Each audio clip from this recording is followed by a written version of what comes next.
Dalam setiap kesempatan khutbah, khatib akan mulai membuka khutbah, di antaranya menyampaikan wasiat Rasulullah sallallahu alaihi wasallam yang terambil dalam Al-Quran surah Ali Imran di ayat 102, yaitu wasiat taqwa.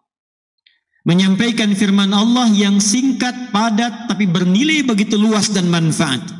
Ya ayyuhalladzina amanu taqullaha haqqa tuqatih wa la tamutunna illa wa antum muslimun. Setiap pekan sekali kita diingatkan dengan ayat ini. Hei semua orang yang telah menyatakan beriman tanpa kecuali. Karena kata alladzina yang disebutkan sebanyak 1080 kali dalam Al-Quran mencakup semua kalangan tanpa kecuali. Besar, kecil, tua, muda, lelaki, perempuan. Maka disampaikan sebagai perwakilan dari keluarga. Ar-rijalu qawwamuna 'alan nisa. Para lelaki dipanggil setiap sepekan sekali, mewakili keluarganya, mewakili bagian dari komunitas masyarakatnya, ditanya oleh Allah Subhanahu wa taala setiap sepekan sekali. Hei semua orang yang tengah berkomitmen menyatakan beriman kepada Allah, apakah takwanya sudah benar? Apakah takwanya sudah meningkat? Jangan-jangan di masjid bertakwa, di kantor tidak bertakwa. Jangan-jangan di majlis ilmu bertakwa, di pasar tidak bertakwa. Jangan-jangan di masjidnya bertakwa tapi di rumah tangganya kurang takwa. Maka kata Allah, kalau Anda ingin bertakwa, takwa yang serius, takwa yang maksimal, takwa di setiap kesempatan, dan jaga bahwa itu pastikan jangan sampai pulang kepada Allah kecuali menjadi muslim yang tunduk, patuh, dan penuh dengan bekal takwa. Hadirin, pertanyaannya, apa yang penting dari takwa itu?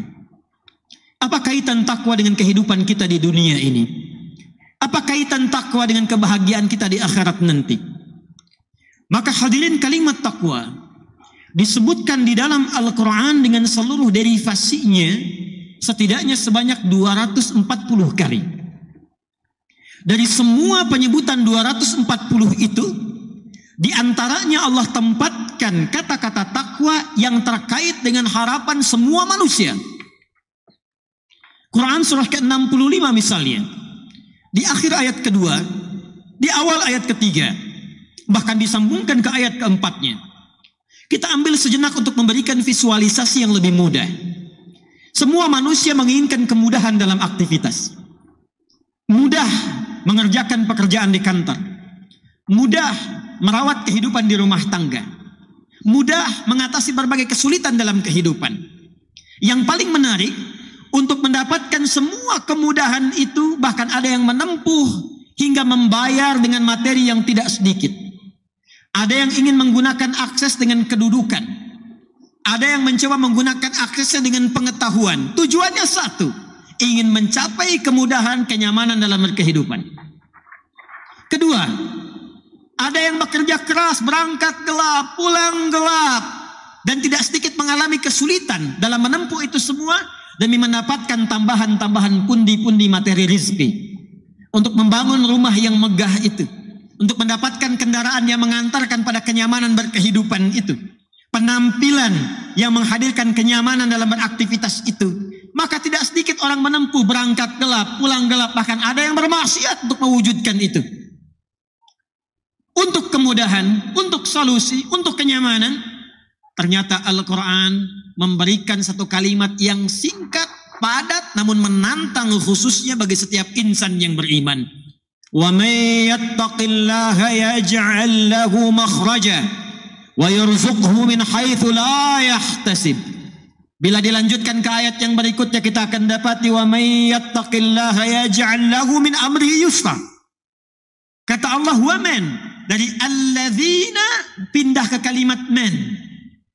Alladzina menghimpun semua tanpa kecuali, man tawaran kepada setiap personalnya.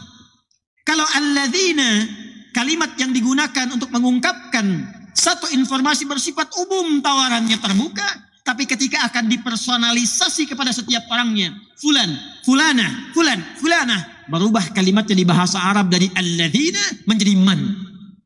Seakan-akan Allah ingin mengatakan, hei semua yang telah mengatakan dirinya beriman, Semua yang mengatakan saya yakin dengan Allah. Dari setiap kalian itu, setiap kalian. Siapapun di antara kalian, kata Allah, yang ingin mendapatkan kenyamanan dalam kehidupan. Yang ingin mudah mengentaskan kesulitan. Yang ingin dimudahkan rezekinya bahkan dari sisi yang tidak terduga. Yang ingin dimudahkan semua urusannya. Kalimatnya satu dalam Al-Quran. Wa may yattaqillah. Allah menantang, mengajak setiap person kita. Siapa yang mampu meningkatkan kepada takwanya kepada Allah, maka aku akan mudahkan semua harapan-harapan tadi yang diinginkan. Jadi ternyata kunci kebahagiaan itu di Quran bukan uang. Kunci ketenangan, kesuksesan itu bukan harta benda. Bukan jabatan, bukan kedudukan. Bahkan tidak sedikit orang yang telah mendapatkan kedudukan, bahkan tinggi kedudukannya masih ingin menambah karena belum merasakan ketenangan dan kenyamanan. Bukankah Anda perhatikan orang-orang yang terjebak dalam korupsi itu, perbuatan-perbuatan mungkar itu, bukankah kalau diperhatikan hartanya sudah melimpah? Kedudukannya kadang-kadang sudah tinggi. Apa yang menyebabkan mereka bersikap demikian? Karena ada satu bagian dalam kehidupan yang belum dirasakan kenikmatannya. Kata Allah, kunci untuk meraihnya adalah takwa. Anda yang ingin mendapatkan tambahan pengetahuan yang sekarang tengah belajar, pelajarkah, mahasiswakah?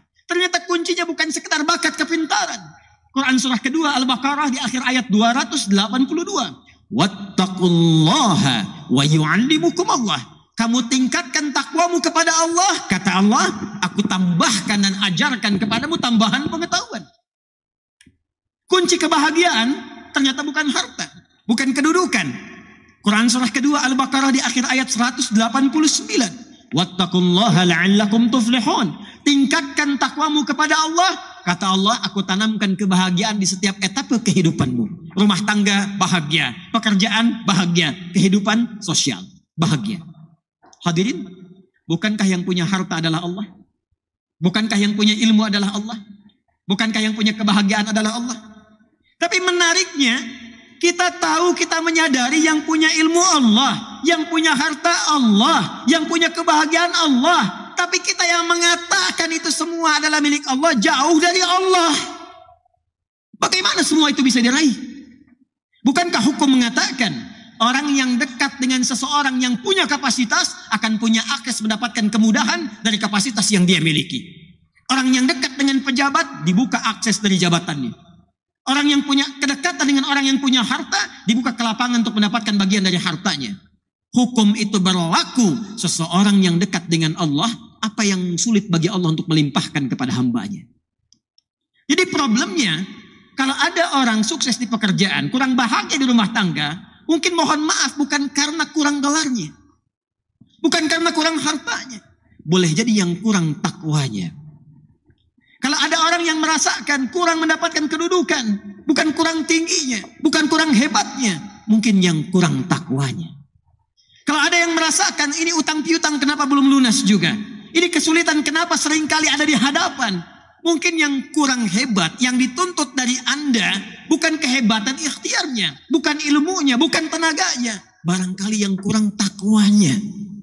Itu yang menjadikan Nabi seringkali mengingatkan kepada setiap umatnya dari sejak zaman sahabat ridwanullahu alaihim jami'a yang diteruskan dengan riwayat sampai ke kita. Tidak sedikit kalimat Nabi yang pertama disampaikan nasihatnya, takwa. Al-Imam An-Nawawi rahimahullah saking pentingnya dengan takwa ini menyantumkan nomor hadis ke-18 dari Al-Arba'innya an Mu'adz bin Jabal wa Jundub bin Junadah radhiyallahu ta'ala anhuma anin Nabi sallallahu alaihi wasallam qala ittaqillaha haitsu ma kunta wa atbi' sayyi'atal hasanata tamhuha. Bahkan kata Nabi, kalau Anda ingin jadi orang baik, orang hebat, orang yang mudah didambakan di setiap keadaan, bertakwalah kepada Allah. Ketika takwanya meningkat, keburukannya Allah tutupi, kebaikannya nampak. Siapa yang tidak senang dengan orang baik? Kalau dia pejabat, dia akan menjadi pejabat yang baik. Kalau dia hartawan, dia akan menggunakan hartanya pada kebaikan. Kalau dia ilmuwan, dia akan kreasikan ilmunya pada kemaslahatan. Jadi siapapun yang mampu meningkatkan takwa, kata Nabi, Allah akan rubah pribadi itu menjadi pribadi yang lebih baik dan bermaslahat dengan takwanya dalam kehidupan.